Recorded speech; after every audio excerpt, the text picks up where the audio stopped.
آج کے دن پہ ہم ایک ایسی دعا کریں گے، یہ ان دعاؤں میں سے جس میں اللہ کا اسم اعظم ہو سکتا ہے، جس کے بارے میں ہمیں بتایا گیا کہ اس کے ساتھ جو دعا بھی مانگی جائے وہ قبول ہوتی ہے۔ اس کا طریقہ کار یہ ہوگا دعا کو پڑھنے کا کہ ہم سب مل کے دعا کو دہرائیں گے۔ اللہم انی اسألک یا اللہ بأنک الواحد الأحد الصمد الذی لم یلد ولم یولد ولم یکن له کفوا احد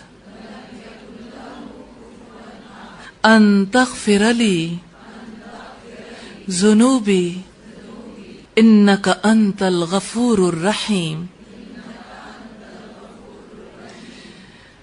یہ دعا نسائی میں موجود ہے، والیوم 3 اور پیج 52۔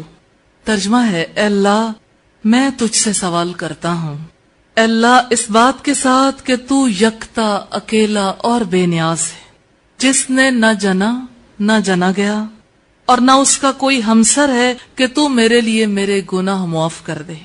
یقیناً تو ہی بخشنے والا بے حد مہربان ہے۔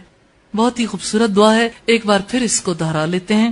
اللہم انی اسألک یا اللہ بأنک الواحد الأحد الصمد الذی لم یلد ولم یولد ولم یکن له کفوا احد ان تغفر لی ذنوبی انک انت الغفور الرحیم۔